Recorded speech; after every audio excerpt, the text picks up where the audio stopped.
Hey everybody, what is up? Is I Dash Ireland here for another wonderful episode of Dash's Call.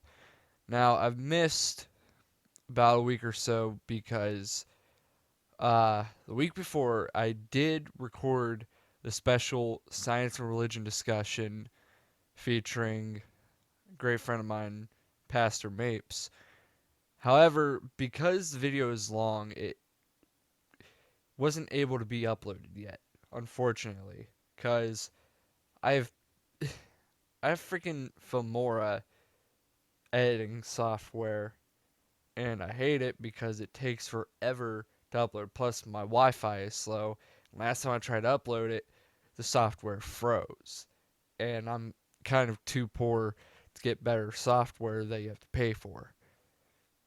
Um, so we have to postpone that episode. So I'm probably going to save it for like episode 25. So to make up for the lost time, I'm combining my plans for episodes 23 and 24. So that would be that. So they're actually two songs of the week because I'm trying to make song of the week a thing, a new segment for my podcast here. Um, plus to make up. The real reason why there are two is because I have to make up for this week and last week, and plus I forgot to put one in for the science religion discussion, but yeah, we'll get through that. Plus, I do have to get through both topics of these episodes. First song of the week is Stuck in My Head by Twice. Now, if you're not a fan of Korean music, that's fine. But I kind of find myself to be a bit of a fan of it. It's a song that gets stuck in your head. No pun intended. The other song of the week has a lot of contrast to it, and that song is Kickstart My Heart by Motley Crue. In my collection, I have a Motley Crue CD, and one of the songs on it is "Kickstart My Heart," and it's one of those songs I remember hearing in my childhood. So it is one of those songs I really do like. So let's get to the real episode. It is Godzilla centered, and the title of this episode is really um, titled "All the Godzilla Designs Ranked." But before I get to that, back on opening weekend, I got to see Godzilla King of the Monsters, and oh my lord, one of the best Godzilla movies I've seen because the monster battles are epic, they're brutal, I love them. Like, they're great. And don't believe what the critics say because the critics don't know anything about these types of movies. You have to be a longtime fan of Godzilla to understand them. To not understand what Godzilla is about, kind of the reason why other countries basically call us uncultured. But I love it. And they want to say that there's not much of a human story. But here's the thing: Godzilla is all about focusing on the monsters. That's what classic kaiju films have been about, focusing on the kaiju. And these are the same people who wanted a love story in Pacific Rim. Pacific Rim was not about a love story. It's about giant robots beating up kaiju, and also has a little bit of a focus on a character who basically has PTSD after his brother got killed in the middle of a battle against a kaiju. And if you're watching this now, at the time I'm recording this, I am correct whenever I say that the Rotten Tomato score is that the critics give it like a 41% and the audience gave it an 88%, which I wish should be at least 99% because the new Godzilla is that great.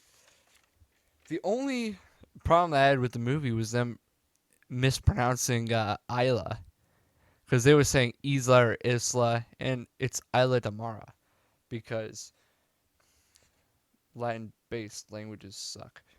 Because English is hell. The graphics and the designs are top notch. Like, I love them. The plot, it's very good. I mean, it's a little bit greeny meany, but it's not as greeny meany as Godzilla vs. Mothra Battle for Earth. Or was it Godzilla and Mothra? I don't remember the exact title. But I am a longtime fan. I've been watching Godzilla since my childhood. I've seen every movie. And there are movies I didn't like, and there are movies I did like.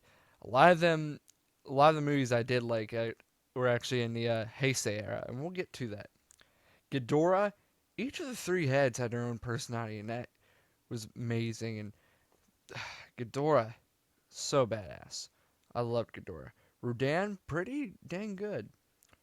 Mothra, I was surprised at how they brought Mothra in, and they made Mothra re- they made her so much stronger. I loved it. And of course, Godzilla, the new legendary Godzilla, one of the best Godzillas ever. Like, I swear. Now, we don't know how the future is going to go because the contract between Toho and Legendary is up on in 2020 after Godzilla vs Kong. And at the end of Godzilla King of the Monsters, there was a post-credit scene that dealt with Ghidorah's severed head from the first or second battle between Godzilla and King Ghidorah. I think there are three battles.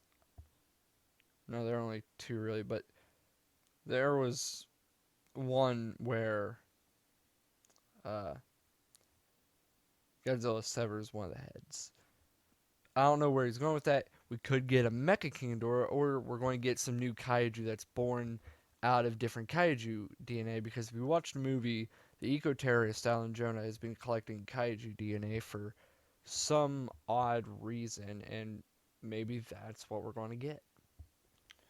So, and in Godzilla vs Kong, of course, we're going to see the two go up together, and I believe that it would be dumb to have Kong win that battle, considering we have this movie that was staked all about making Godzilla the king of the monsters like he always has been.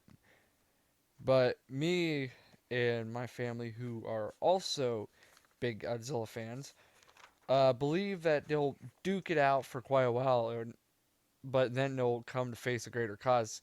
Like their fight will come to a draw, kind of like in Batman versus Superman. I hope that happens. Because in Godzilla vs. King Kong, or King Kong vs. Godzilla, which was made in 1962, it was technically a draw. Because in the Japanese ending, Godzilla won. But in the American ending, King Kong won. And I've been arguing with my brother, but technically it's a draw because there are two different endings made for both audiences.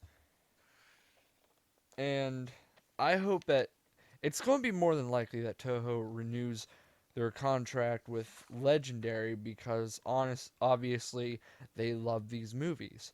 While Toho would love to make some new live action movies, we can still get more Legendary movies because I love how we basically had fanboy directors make these movies. Gareth Edwards truly respected Godzilla, and Michael Dougherty went classic kaiju battle with it. The only person I hate out of every Godzilla director was Roland Emmerich. He made the ultimate disrespect to Godzilla. But we're going to get to that. So here's the rest of the stuff because I had to shorten what I wanted to say all about King of the Monsters. And I think it would be too late to get my reaction. So every Godzilla design ranked, and this is based on my opinion, like what I don't like. So obviously, number 7, 1998's Godzilla, the first American Godzilla, the one that caused Toho to hate us for a long, long time. Because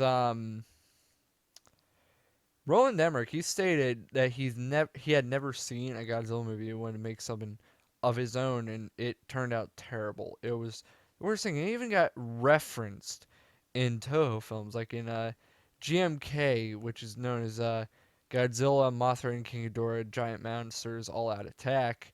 There's reference to a Godzilla sighting in New York. They're like, nah, it can't be. And then in Godzilla Final Wars, they like prior to the Millennial series of Godzilla, they got the rights to that Godzilla, renamed it Zilla for Final Wars, and he got taken out easily, and that was the best thing because Toho hated it so much that they instantly killed it. And that was smart. And they didn't even give a suit for Zilla. They just made it terrible CGI on purpose. And I hate the design for so many reasons. Basically, nowhere close to Godzilla. The story behind it sucked.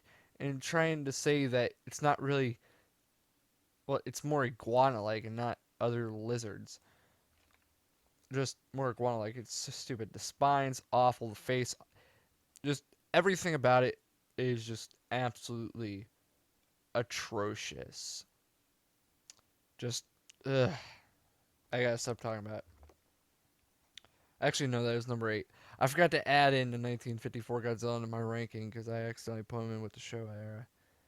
So, rewind. Number 8 was actually the 1998 Godzilla. Number 7, the Showa era Godzilla. Now, during the Showa era, which was after uh, Godzilla and Godzilla Raids Again, was whenever Godzilla had one of the silliest designs. But the reason why I say that the Showa era Godzilla is better than the freaking 1998 Godzilla is because it was made when Ishiro Honda was still alive, and these were part of the Toho films.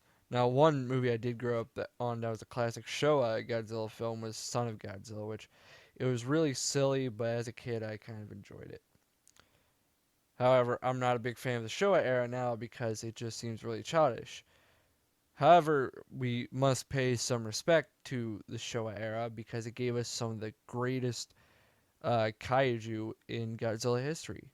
Gave us Mothra, gave us Rodan, gave us King Ghidorah, gave us Mechagodzilla, gave us King Ghidorah, gave us Anguirus. Well, Anguirus was before the Showa era. He was introduced in Godzilla Raids Again, which was the first ever sequel to Godzilla. Um, Number 6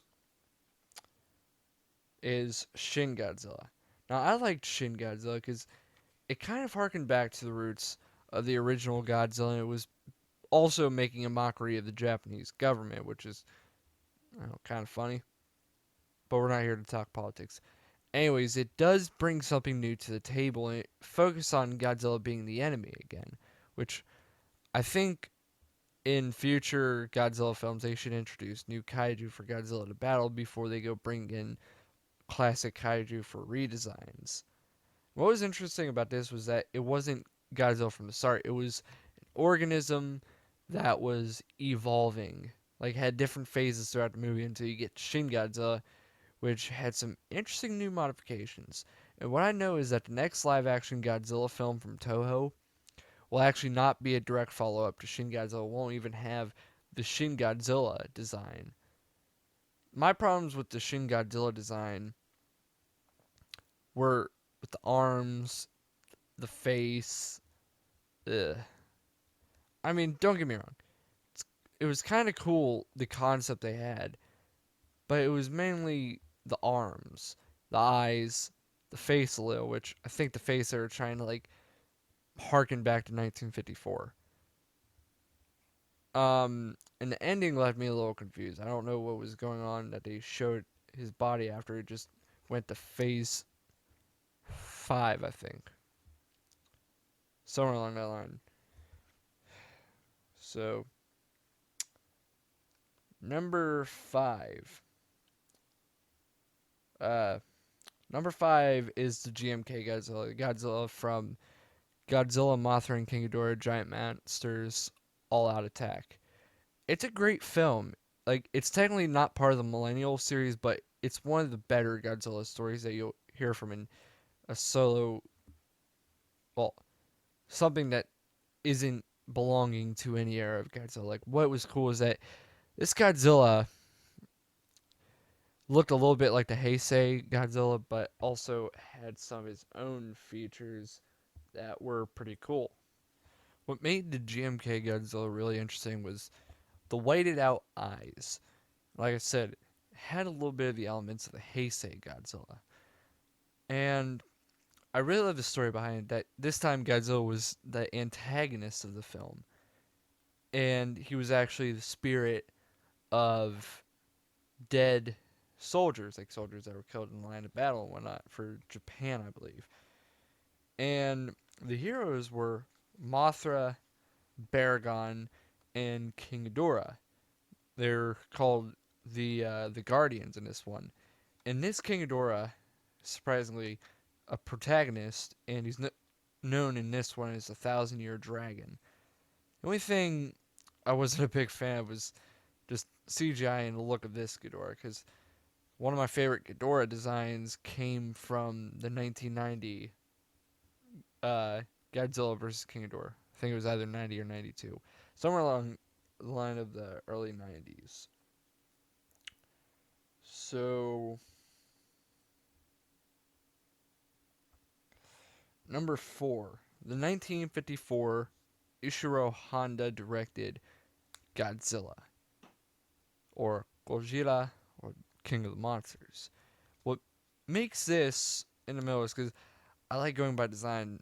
How this is going off design, not story. If I have to go off the best Godzilla storyline, it's obviously going to be 1954, because this is a because Godzilla was originally manifested as a metaphor for nuclear weapons and how they affected Japan. One of the coolest things about this design is not only did it legitimately look terrifying, but there was symbolism by the look of Godzilla's head. On the headpiece of the 1954 Godzilla costume, it's actually modeled to look like the top part of the mushroom cloud of an atomic bomb, which mirrors what the Japanese saw overhead whenever America tested an atomic bomb on Bikini Atoll. And they actually show that in a scene whenever Godzilla wreaks havoc by showing his head over Japan. And at that very glimpse, his head does look like the mushroom cloud.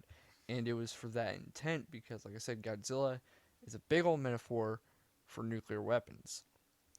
And throughout time, he does uh, become known as a force of nature, being true neutral. Like, that's something pointed out in Godzilla King of the Monsters from this year, where someone's like, it's a good thing he's on our side, and Dr. Sarazawa goes, for now. What's cool about the legendary version of Dr. Sarazawa is that it's a nod to both the original Godzilla and their director. In 1954, Dr. Sarazawa's first name is Daisuke, or Daisuke. It's most likely Daisuke. And the director and longtime producer during the Showa era of Godzilla was Ishiro Honda. In Legendary Pictures, Dr. Sarazawa's full name is Ishiro Sarazawa, so it's a great nod, and I love that. And yeah, over time, Godzilla's always suffered something. In King of the Monsters, it's mainly symbolic of like climate change, which I don't believe that stuff, but we're not here to get political. We're here to talk about one of the biggest fandoms in the world, the Godzilla fandom, that I so deeply love. Moving on to the next item. We're getting into the top 3 designs I like. Number 3 is the Heisei Godzilla that came through the 90s. The reason why I ranked this above was because I actually was a little bit terrified by the Heisei Godzilla, because like there were animatronics to its face that were really cool and a little bit scary, even to this day. Yeah, we see men in just big rubber suits acting as kaiju, duking it out with other people in rubber suits. But the thing was, you remove that idea and just watch the movie for what it is. It actually is a bit terrifying. And whenever you watch Godzilla vs. King Ghidorah from the Heisei era, it's really interesting how they play out Godzilla's story. I'm not a big fan of the story for Godzilla vs. King Ghidorah because of the whole time travel BS, in my opinion. It's just that one moment where the guy that's at the top of the building, who's the head of a company, says, "Hello, old friend," and Godzilla just straight up kills him with a blast of atomic breath. It it is one of those moments of terror. There are other moments like Godzilla and Mothra Battle for Earth. That movie didn't do so well, but it did bring in one of my favorite kaiju that needs to be rebooted and redone so that they could have a better story and introduction, and that was Batra. Godzilla versus Mechagodzilla 2. That was interesting and actually made humans out to be the enemy, and I like that. It was a good one.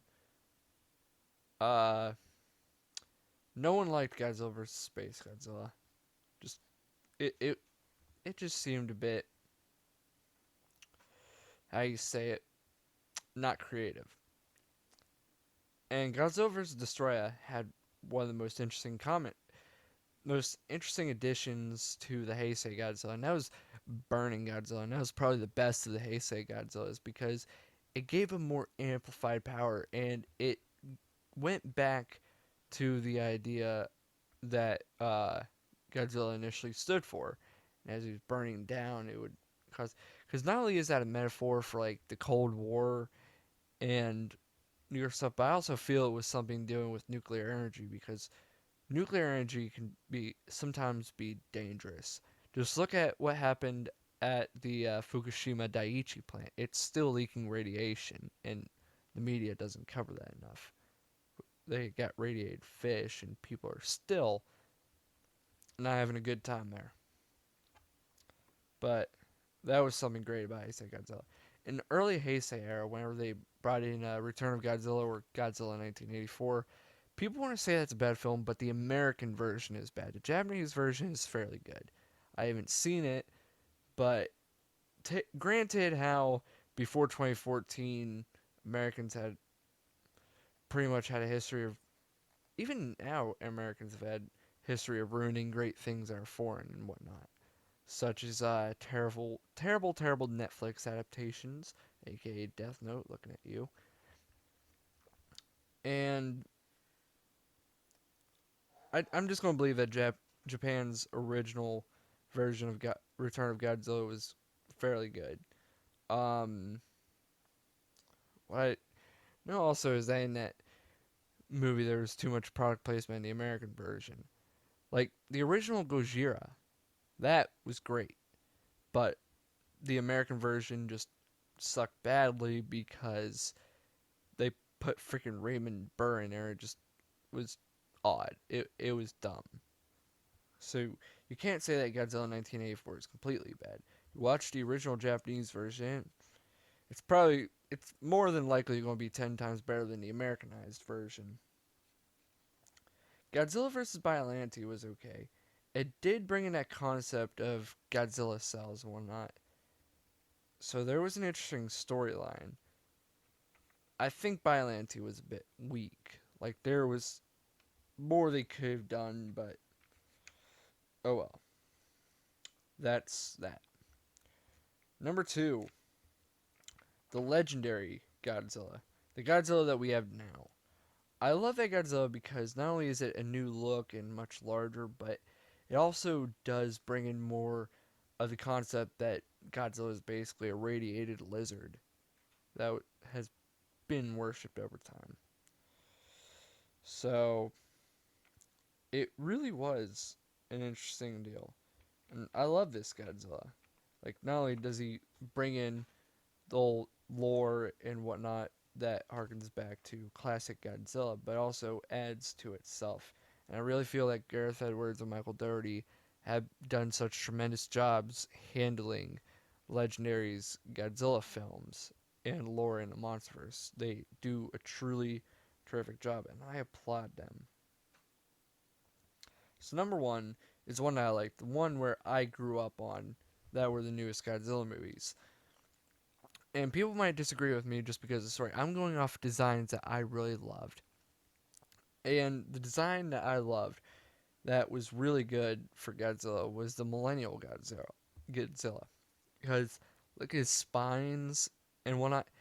They're pretty cool. Now people are like, oh, that's edgy. Why would you go with edgy? It's not that it's, there are my ideas of badass and there are other people's ideas of badass. And the Millennial Godzilla was pretty cool. Especially in uh, movies whenever the spines were purplish. Now, Godzilla 2000 introduced the Millennial Godzilla in 1999. Wasn't the best movie, but it did bring in that really cool design. Godzilla versus Mechagodzilla. Oh god, that movie was awful. Godzilla versus Mechagodzilla. No, Godzilla against Mechagodzilla. Gotta get my titles right. That was a pretty good one. It had another interesting concept where it's the idea of using the original 1954's Godzilla bones uh, inside uh, Mechagodzilla, also known as Q. And every time Godzilla roared, the DNA of the bones would come alive, and suddenly Q was against the Japanese government. And then we had Tokyo SOS, which is probably the best, one of the best out of this series, because just I'm not going to even try fleshed out. And then there was Godzilla Final Wars, which was supposed to be a finale to the franchise before getting reinvigorated. And while not many people liked it, I loved it because of all the crazy kaiju fights. One night you get so many kaiju packed in one film. It's just Godzilla is king, and I think that the best design is the Millennial Godzilla. I just love it too much. Like everything about the design really makes Godzilla look badass.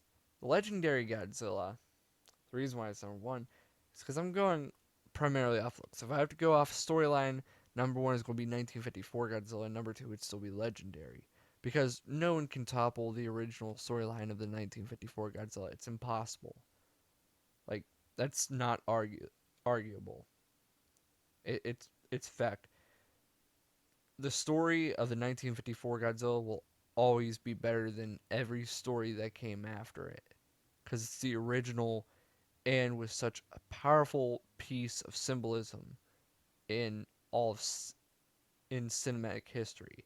It was really revolutionary, and Godzilla is what helped really make the kaiju genre what it is today. It's also been a major staple of Japanese culture. It's what brings them more attention and appreciation aside from anime and whatnot, and music. Gotta admit, music too.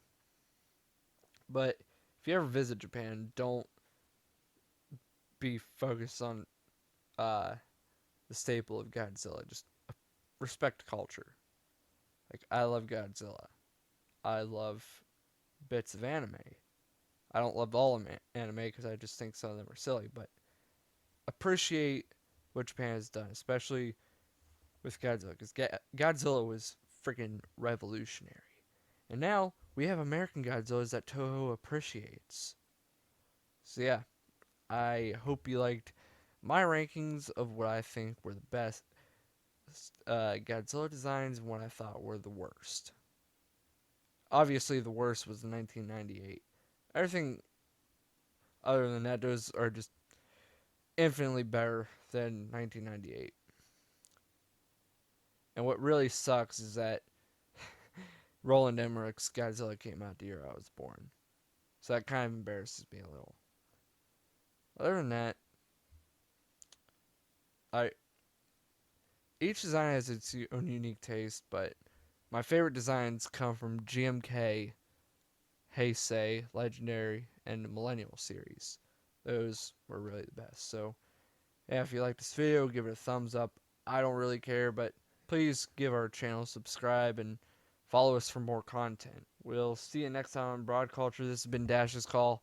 I've yet to figure out what I want the next episode to be, but in one of the next videos I'll be putting out, it might, by the time I upload this, it might already be on the channel, but I'll be debunking an article that was asking questions about Godzilla, so whenever you get a chance, make sure to check that video out. We'll see you next time here on Dash's Call.